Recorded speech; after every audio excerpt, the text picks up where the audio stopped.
Welcome to Showdown. I'm Mark Kaysen, and 5 minutes late. This is Tuesday, the 25th of June, 2 days before,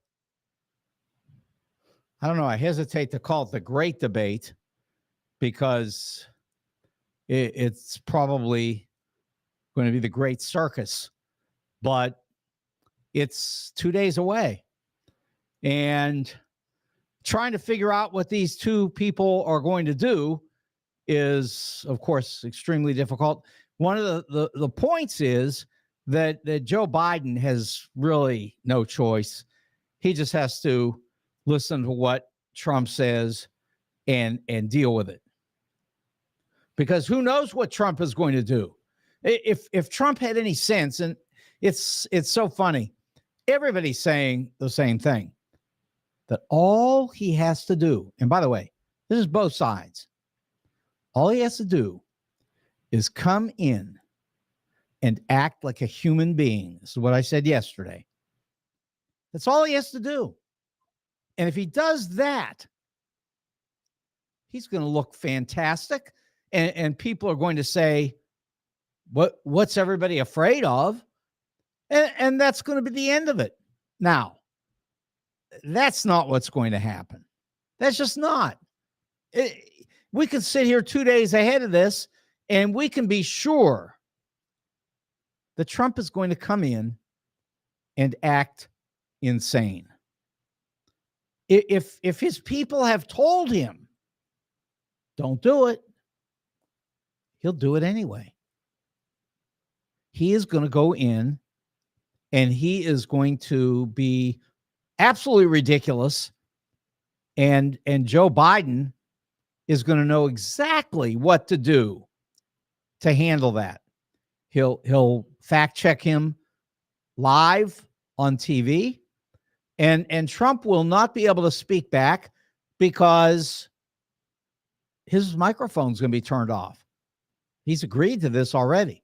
Now, what he could do, of course, and I've said this a couple of times yesterday and the day before on Friday, I mean, all he's got to do is run across the room and start a fight.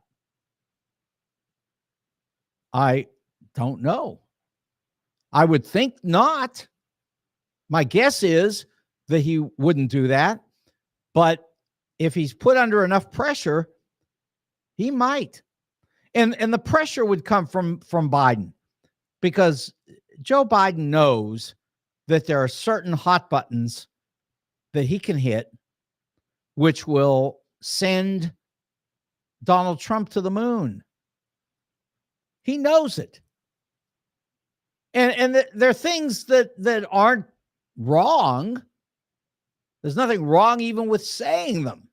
It's just that he knows which buttons to push to just drive Trump insane. He'll respond, and he won't respond intelligently and quietly. He'll respond in some insane fashion. And really, the funny thing about it is they're all describing this on TV. Everybody's saying it. And they're all saying that Trump can't control himself. So surely Trump or his people would hear this, and they would come back and say, this is very simple. Just ignore it, Donald. But you watch and see what Donald does 2 days from now. He's not going to ignore anything. He's going to go nuts in some fashion. I can't tell you exactly how, but he's going to go crazy. And the people running the show are going to tell him to back off, sit down, and cut it out. And he probably, in my opinion, will walk out. He will not adhere to these rules. I don't think. But we'll see. And, you know, a lot of people are sitting here waiting for this. just to see how it works out. How's the circus going to end? It's a shame that the country has come to that. I would recommend to you, instead of wasting your time on this, go pick up a copy, which you could get for probably $5-10 on Amazon. Pick up a copy of The Making of the President 1960, which was the first book in the series. And it was written by historian Theodore White. Excellent, excellent book about presidential elections. Go read it. Don't even watch this. You can go. First of all, the way things are today, you can watch it later. Watch it the next morning. Watch it after you find out what actually happens. I mean, you don't need to watch this car wreck. Now, I'm going to watch the car wreck. I am. But you don't have to, because it is going to be a car wreck. I mean, I want to be able to talk about it, but I can tell you that for most people, this is not necessary to see him act crazy and to go, ha, ha, ha, this is hysterical. No, this is not hysterical. This is the way our country is supposed to pick the next person that will both lead the country and lead the world. I'm not going to even say the free world, because honestly, the world. The President of the United States is the most powerful person on the planet. This person should have a great deal of ability to judge what's going on around him and to make statements that people can rely on. Not all this lunacy. Not to say that this is a reality show. It's not a reality show. Oh, it's reality, all right, but it's not a show. Donald just wants a bunch of people to come in and watch him. He wants a lot of attention. That's all he ever wanted. So that's what he's trying to do here. He's trying to get attention, and he's going to get it. Okay, so let's talk about getting attention. You can run this clip, Joe. This is the one that on YouTube that I sent you to that one. So this is the one where Donald Trump tells everybody how the blood of America is being poisoned by immigrants. And remember, this is Hitler's words. Go ahead. When they I think the real number is 15, 16 million people into our country. When they do that, we got a lot of work to do. They're poisoning the blood of our country. That's what they've done. They poison mental institutions and prisons all over the world, not just in South America, not just the 3 or 4 countries that we think about, but all over the world. They're coming into our country from Africa, from Asia, all over the world. They're pouring into our country. Okay, so from Africa and Asia. So it just, gratuitously throws in Asia, but Africa? Really? What's all that about? I didn't hear him say anybody was coming from Norway. In fact, I've heard him say we should get people to come from Norway, but let's forget that. Just what he's saying that is 100% Adolf Hitler. So, when I talk about the unified Reich, which it's so funny, he put it up, the unified Reich, that's going to be his administration. And then when everybody started saying this is Hitler, they made him take it down, his people. So he took it down, and now he says it wasn't there. But it was there. And it's available to be seen. I haven't pulled it up here. It's there. Everybody knows it was there. He knows it was there. He says somebody put it up there. Somebody put it up there. There are only two people that have access to his account. One is the guy, whoever he is, that he puts in charge of actually posting things on there for him. And then the other one is him. Those two. There's no one else. So the guy working for him was either torpedoing Trump or Trump told him to put it there. You know he did. And this business about it wasn't there. Come on. He says that about everything. Every time he gets in trouble, he says, not me. I didn't say it. Yeah. And I've got a clip for that, which I don't have available here, but another day, because this is a constant thing to talk about. And I just didn't get this one. Okay. So the point of what he said, as you heard him a moment ago, was about the immigrants. And that's really what I wanted to talk about today more than anything, is this whole thing having to do with immigration. And the reason is because, you know, we say that this is a country of immigrants. We say that. And I think that actually it's probably fair to say that this is, in fact, a country of immigrants. It just is. So hang on here. Let's see if I can pull this up, because this is the basic idea of all of this. And let's get that over here. And let's pull it up right here. Nope, that's not the one. Come on, Kaysen. Isn't that stupid? Okay, so I guess what I'm going to tell you is I don't have it here. And the reason I just wanted to do this, I wanted to give you the exact words. Okay, maybe it's over on this one. And you know, we all know the words. We know the words on this.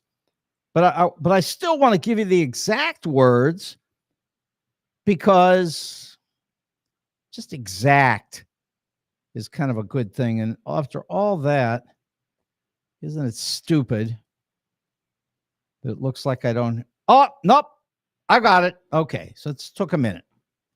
I'll learn to become more organized in the future. Okay. So here we go. Here are the words on the Statue of Liberty. And I know people say, well, it's not the law. No, it's not the law. But it is the language that has guided this country for 200 years. It's not the law, but it is the language that has guided us. And that language is sitting in New York Harbor right now on the Statue of Liberty. And really, if we decided that we don't believe in this anymore, we could just pull down the Statue of Liberty. Why not? If we don't believe it. But if we believe it, then it's there. It's there for everybody to see. So here are the words. It's great words. Give me your tired, your poor, your huddled masses, yearning to breathe free. The wretched refuse, that's garbage, of your teeming shore. Send these, the homeless, tempest-tossed to me. I lift my lamp beside the golden door.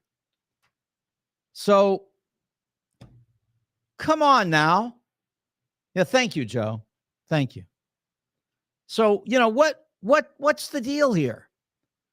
Do we believe it or don't we? Now, if we don't, take that thing down. And I suspect that if Donald Trump had the opportunity, which he won't, that he would take the Statue of Liberty down. I think he would. I'm surprised he didn't do it the first time. Now he knows he can do some of these things. But anyway,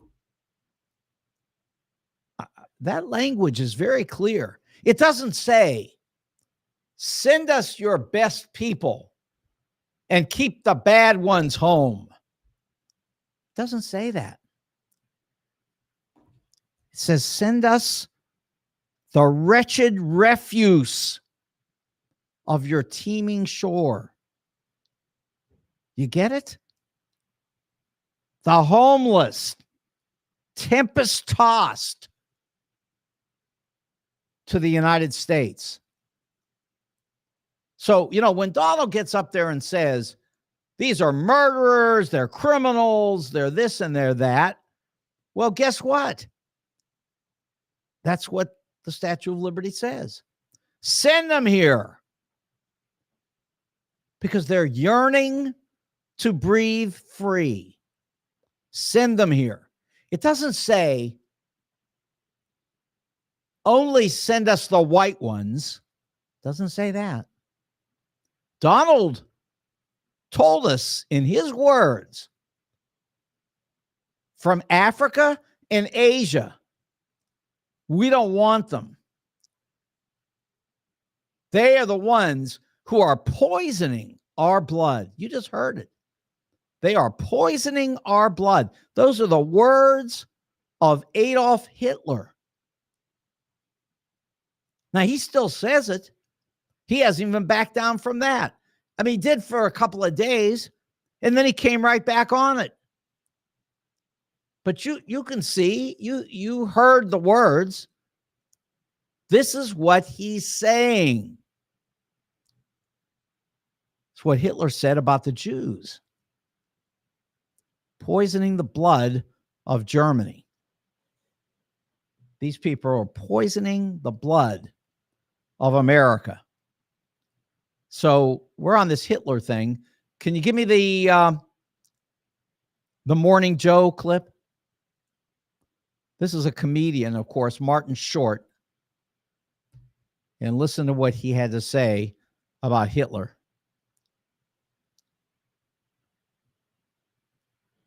Yeah, right there is good. Did you wake up 9 a.m. here in the East? Yeah, Joe, people change their minds. One day, a guy might be Hitler. The next day, you want to be his vice president. It happens. Exactly. Okay, I'm sorry. You're going to have to back it up for a second. I want to catch that part, but just a couple of inches back, and you'll have Martin Short.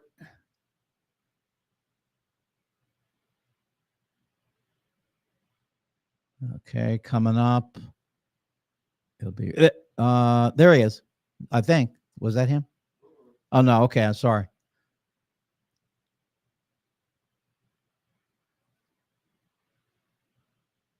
Okay. Yeah, no, you pass it. It's right at the hour. Like right at the right at the hour. So like 3 hours and 1 minute. Yeah.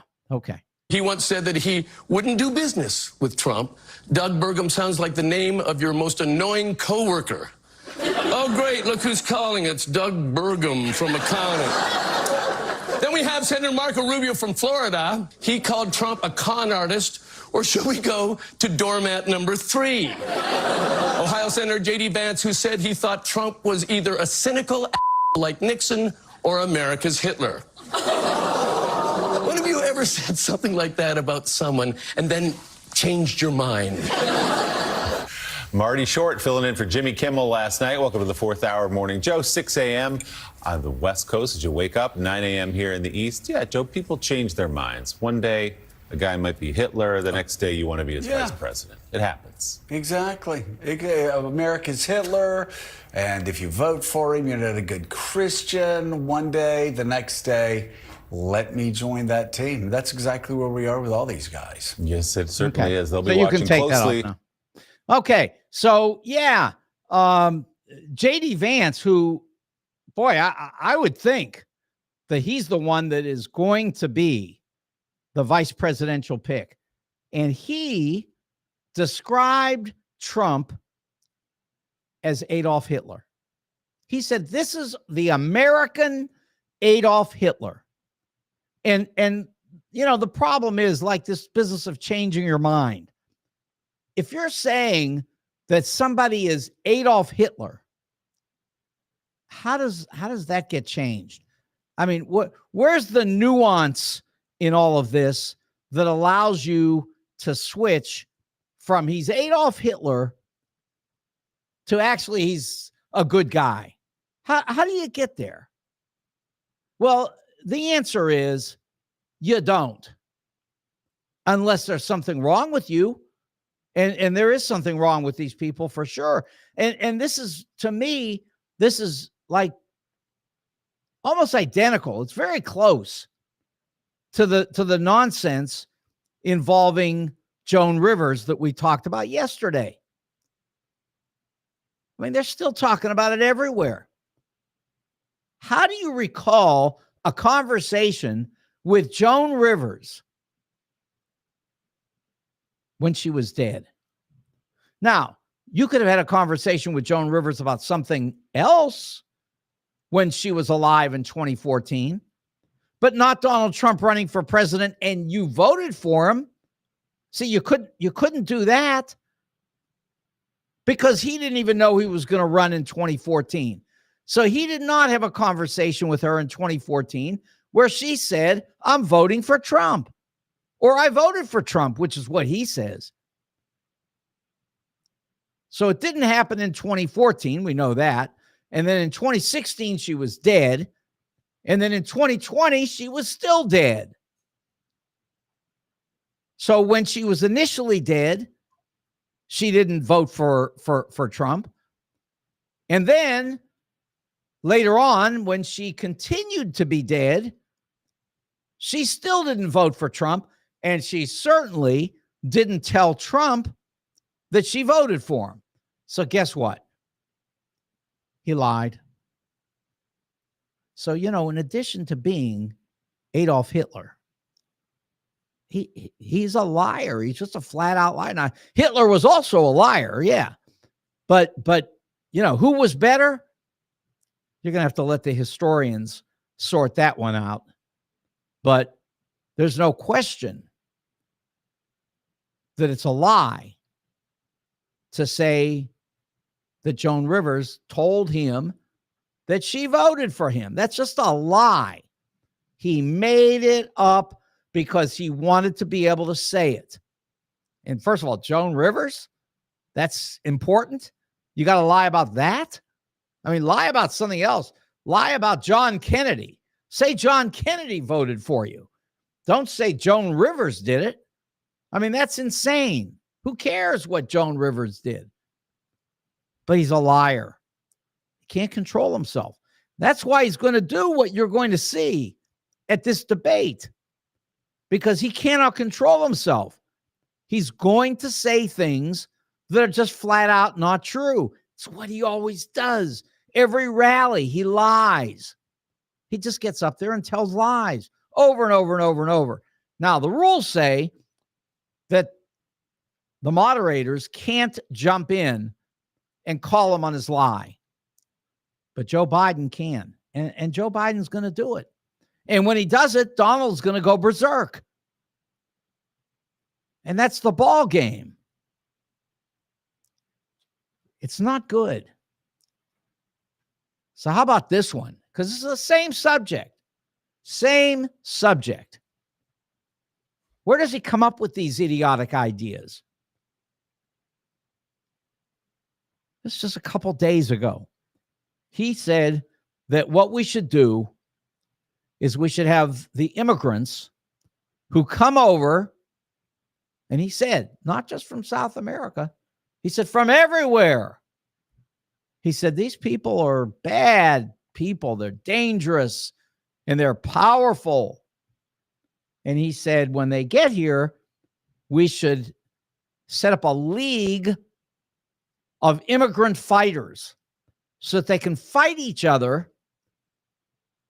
And then after we find out who's the strongest of the immigrants, that they should fight against whatever that league of fighters really is that we have here. I don't even know what it is, but it doesn't matter. But it's, it's like wrestling, and it's just an entertainment thing. But now he wants to set up a league of immigrant fighters to fight against these other people that are out here fighting. And then he said, well, by the way, he said, what is it, UFC? Is that what it? Yeah, UFC. That he's sure that the immigrants would win, that they would win because they're tougher. Now, I don't have a clip for this, but I do have something for you to read. And I've mentioned this before, and I can only say do this because Trump is out here saying these things. And so you need to know the truth. It's just like when people say that crime has risen to a 50-year high, and 3/4 of the American people say that because they've been talked into it by Trump and others. So that's clearly wrong. There are official United States statistics that show that our crime rate is actually at a 50-year low. Not a 50-year high, a 50-year low. And by the way, not up a little, but actually it's down a little. No, it's not that. This is the difference between a 50-year high and a 50-year low. So, the thing that we can probably agree on is that if we're at an extreme, crime, it's either a 50-year high or a 50-year low. Well, the answer is a 50-year low. And 3/4 of the people think it's a 50-year high. But here's my point. We believe the same thing about immigrants. We believe that these people come over here and that they dangerously attack Americans. And I forget even what show it was the other day. They had a clip where somebody pointed out an immigrant who came over here and murdered somebody. And that was true. That was absolutely true. But the problem is that was one. They're 15 million, maybe. Donald says they're 15 million. So the statistics here say they're 11, 12, somewhere in that range. What's the difference? It really doesn't matter. It could be 25 million. Because I can tell you right now, they do not commit crimes at anywhere close to the rate of American citizens. It's not even close. Somebody will say, well, we don't need any crime at all. Well, I'm sorry. Go back and read the words on the Statue of Liberty. Because the Statue of Liberty doesn't say, give us your really nice PhDs who are going to come over here and be extremely courteous and add to the value of the country. It doesn't say that. It says, send us your refuse. It says, send us the huddled masses, the poor, the poorest of the poor, yearning to breathe free. That's who we told everybody to send. And when they send them here and they're brown or black, then we have a problem. I mean, that's what this is about. This is about brown and black people. That's all this is about. And again, you heard Donald say it. Donald's worried that these people are going to come from Africa and Asia. They're going to cause chaos in our country. And they're not causing any chaos at all. In fact, the only person that's causing any chaos in all of this is Trump. He's the one who's causing chaos. And, you know, here, I won't even do this. Hang on. I'm going to go to Wendy's and these three places, and let's do a little business. And then I'll come back and we'll deal with the rest of this. So if you're hungry, come on. You don't have to figure it out. Wendy's is at 18,500. No, it isn't. It's at 18,000. Too bad I can't read. 18,000 Chesterfield Airport Road. And that is in the Valley. And I can tell you right now, Wendy's has great food. And actually, if you go past Wendy's, you can get to the studio, which I didn't know that we had this problem. And anyway, that's why I was 5 minutes late. But you go right to Wendy's and cut a left, or a right. It's going south. And you're going to find your way up to the studio. Well, the bottom line is, if you're going there, just go to Wendy's. Forget the studio. Go get something to eat. You'll really enjoy it. And you're going to get the greatest food you can get. You're going to get wings. Everybody loves wings, right? I don't know. Why don't I like wings? But anyway, everybody loves wings. They love them. And you can get those at Wendy's. They're the best. And then, of course, you got everything else that you can get at Wendy's, like smoked meats, hamburgers, cheeseburgers, patty melts, pizza, really good pizza, salads. Don't forget baby back ribs, and they are great. You're going to love them, along with my other favorites, which that's the onion rings.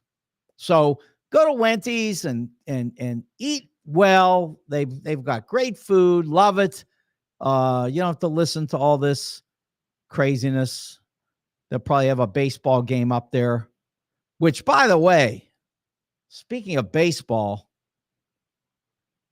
hard to believe. Look where we are. Do you know that the Cardinals have the best record in baseball since May 12th? In the National League anyway. The best record in the National League since May 12th. And we are now 3 games over 500 after we beat the Braves last night. We're actually beating tough teams now. And I've been to Wendy's where they have the games on. I know they do that. So go to Wendy's, watch a great game. Somehow we're catching the Brewers 4 games out on the loss side. Go watch baseball at Wendy's. You'll love it. Now, if you want jewelry, then you're going to flip over the other side of town to 4506 Hampton. And that's Jewels on Hampton. And they've got jewelry throughout that facility. They've got cases and cases and cases of great jewelry at great prices.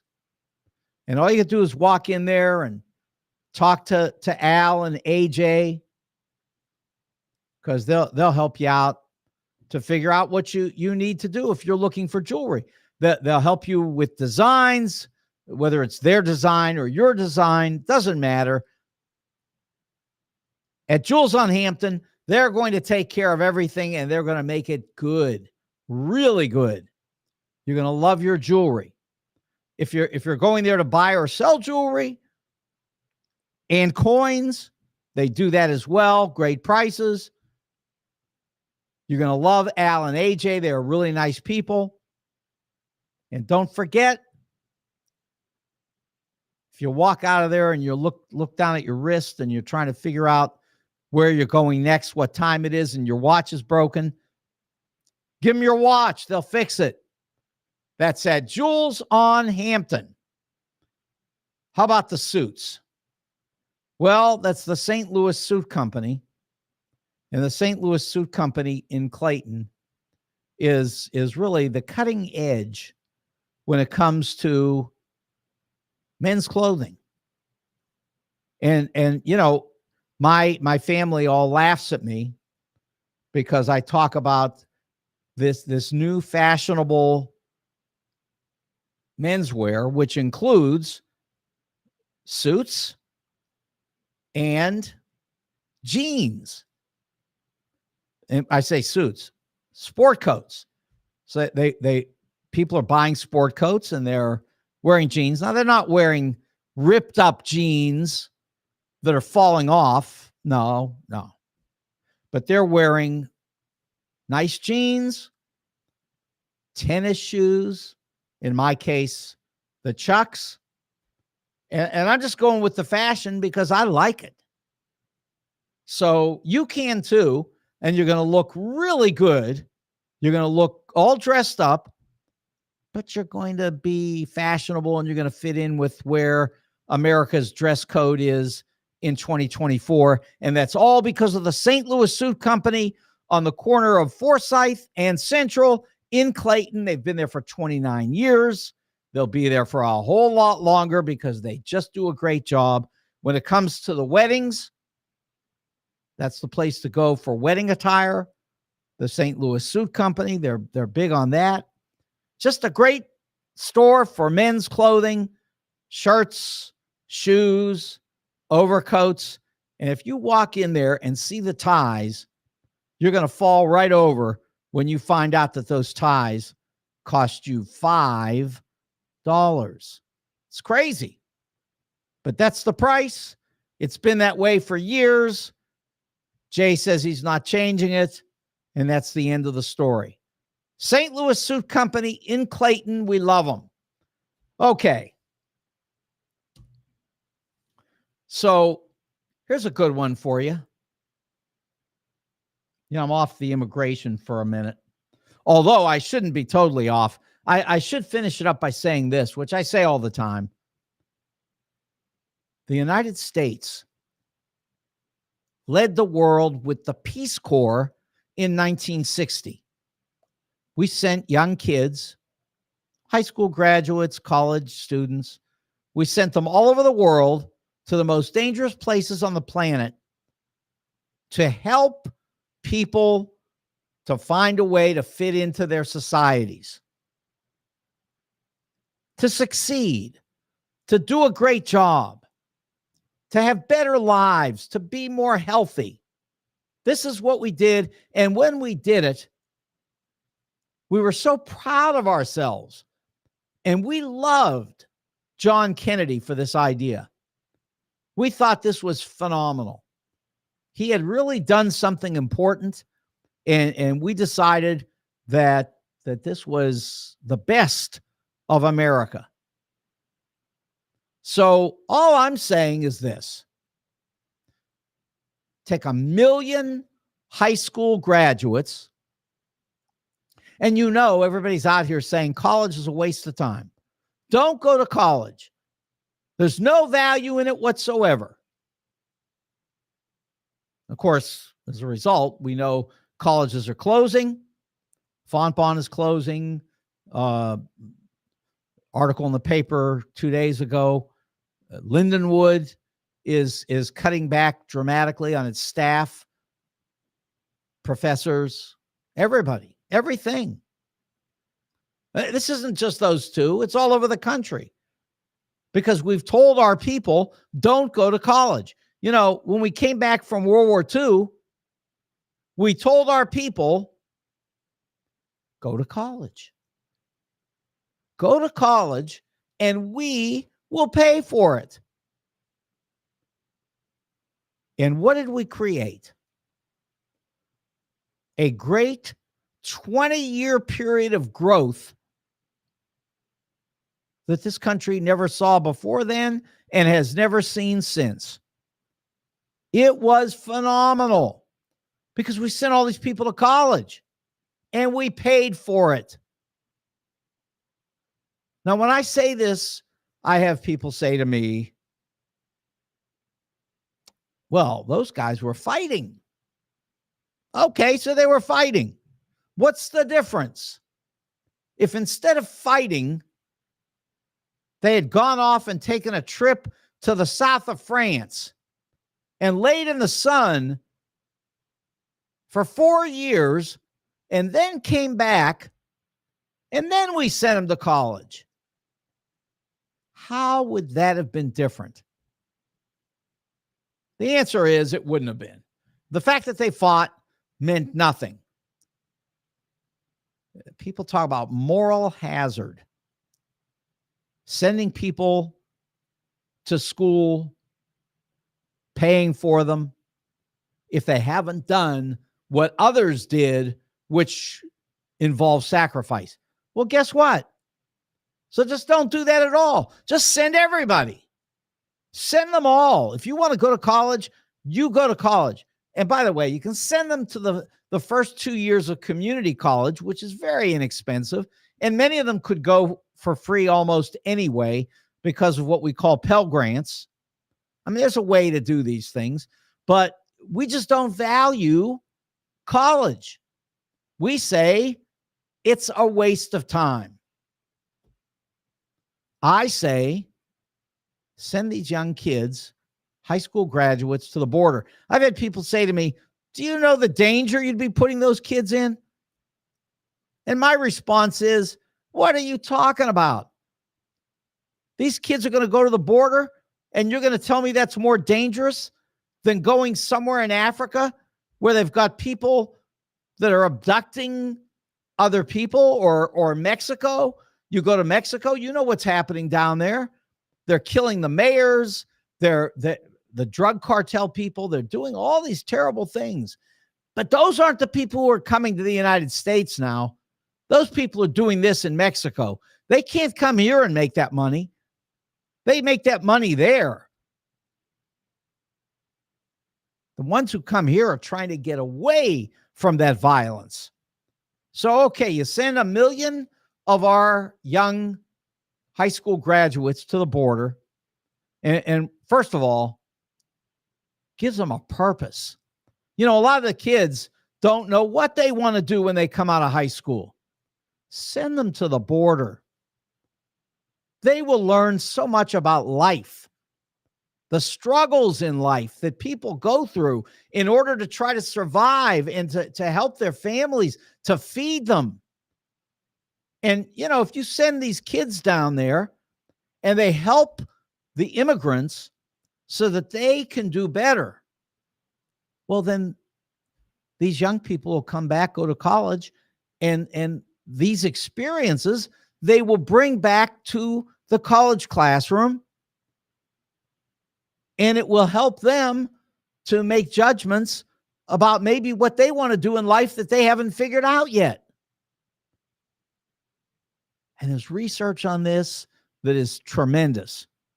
It's just as good as that research that I'm telling you you can read on my webpage, talkstl.net, and it tells you exactly how much crime there is among immigrants, and the answer is very low.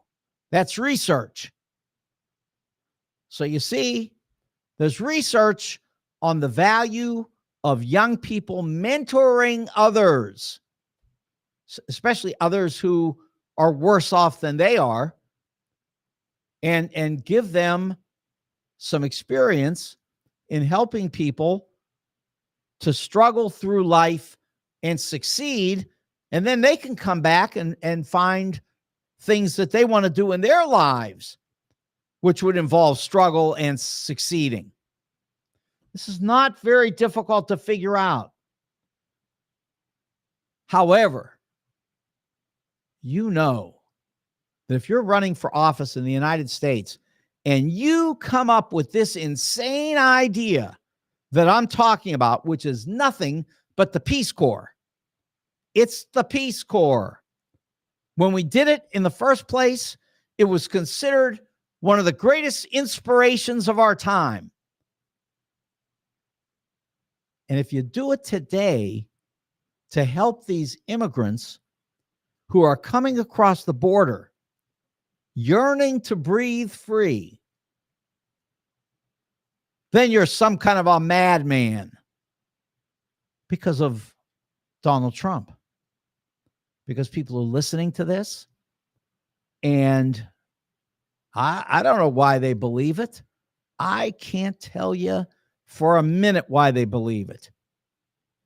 You know, I didn't point this out, but when we ran the clip where Trump was talking about Hitler and the poisoning the blood of America and all that, the young people up on the stage were laughing and joking, and they thought it was hysterically funny. It's not funny. It's not funny at all. Channeling the words of Hitler, that's not funny.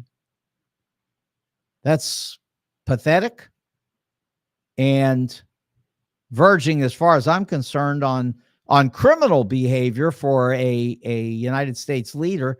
Although you certainly don't need to get Donald on that if you want criminal convictions, because we've already got a criminal conviction, and that's a good thing. That's exactly where he belongs, in jail.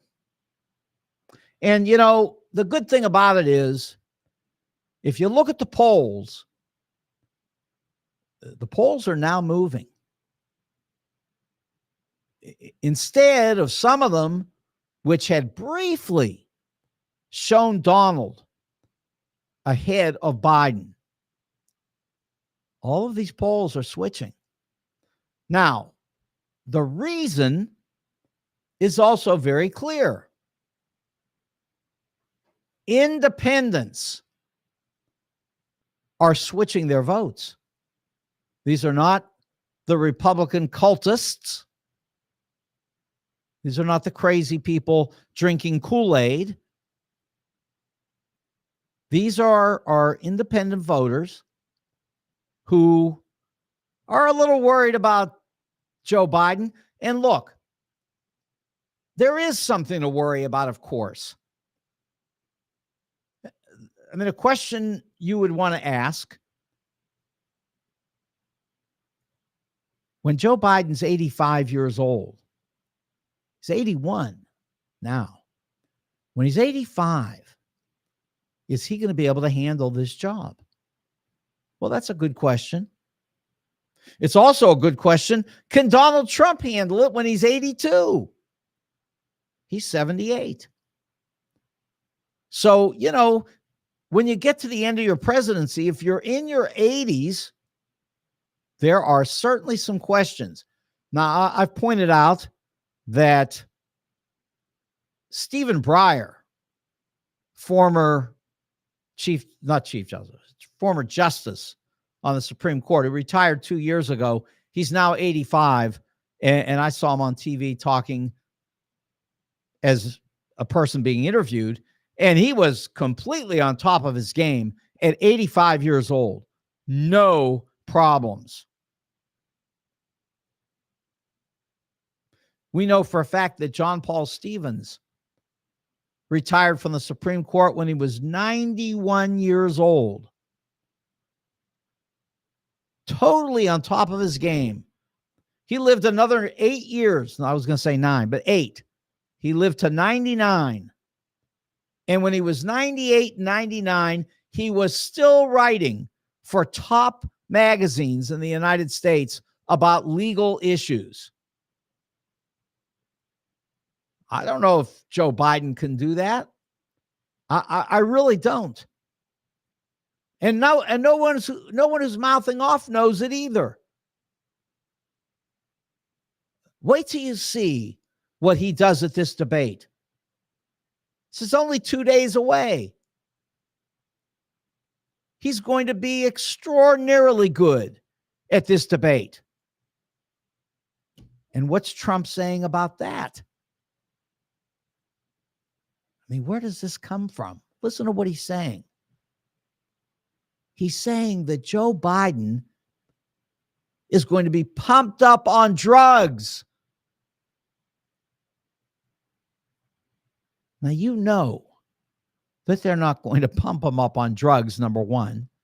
And number two, and other people have said this, they've said it for the last week. I've heard many people interviewed on programs, and they all have family members who suffer from dementia. And everybody agrees that there isn't one family member suffering from dementia who can be made to look normal by simply giving them drugs. There are no drugs for this. This is nonsense. But the Republican Party's running around repeating the words of Trump that Joe Biden will be pumped up on drugs. That's why he's going to come across in such a good way, despite the fact that everyone knows that if you've got dementia, you can't pump somebody up. You cannot give somebody a monster drink loaded with caffeine and think they're going to be okay if they've got dementia. It doesn't happen. It doesn't work. It's not true. It is another Trump lie. Joe Biden is not going to be pumped up on drugs in order to do whatever he does on Thursday. Whatever he does is going to be what Joe Biden is capable of. Now, I did have another clip, and I don't have it, so let's forget it. But I'm going to tell you what it is. In the New York Times this weekend, they showed Joe Biden's inner circle, the top advisors that he has used for his entire time in the Senate and now in the presidency. And all three of these people are old white men. Okay. These were his friends. He talks to them about his problems, about things going on in government. And these people have extensive experience in government, and they give him feedback. And there's nothing wrong with that.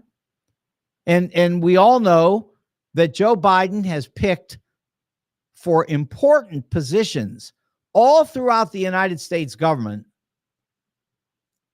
women, black men,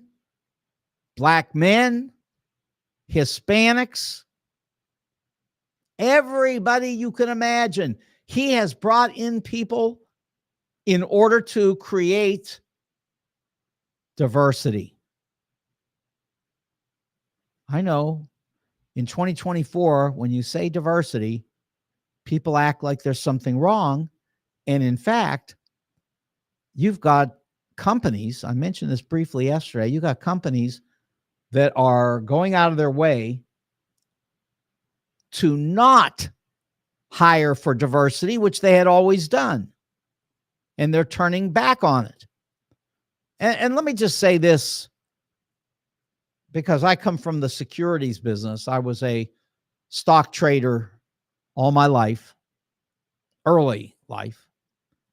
And I always said, it was true, they did not hire black people in the securities business.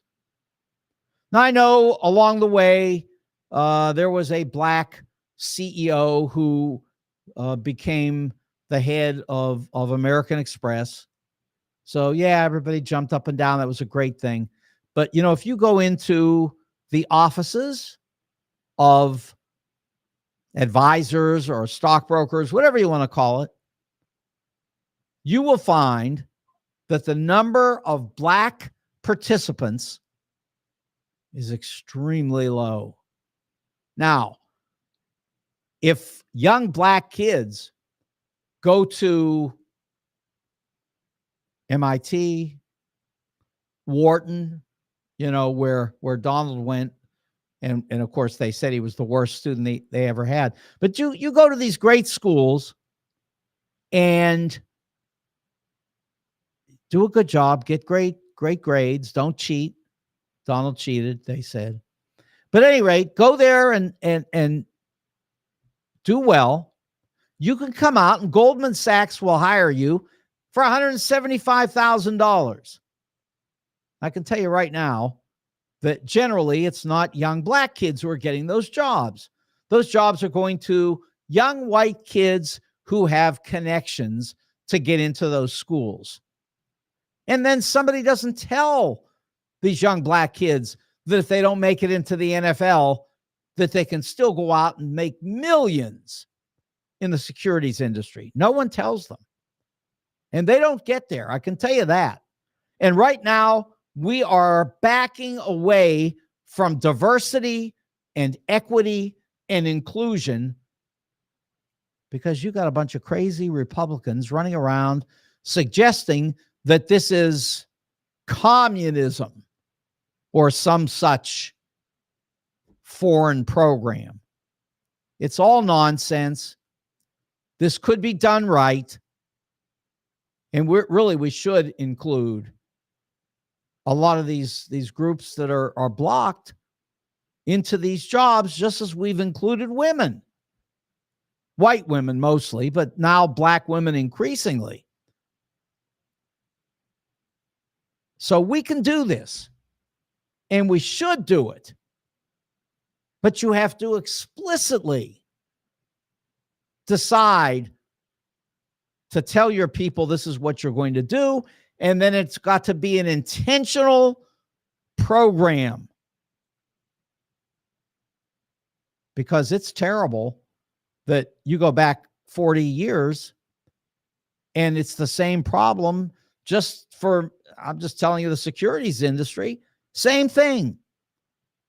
No blacks then, very few blacks now. It's wrong, and we could make it different, and we should.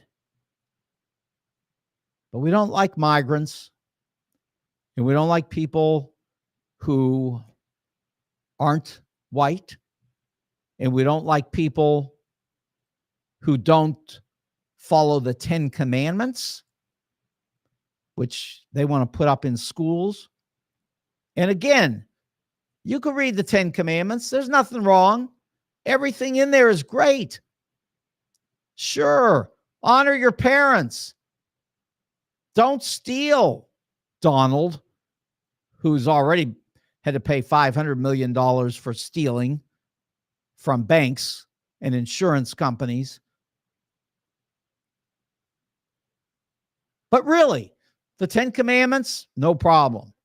You just can't put them up in school because it's a religion that may not comport with what other people are doing in this country who don't want to be pushed in that direction, and according to the Constitution, do not have to be pushed in that direction and shouldn't be.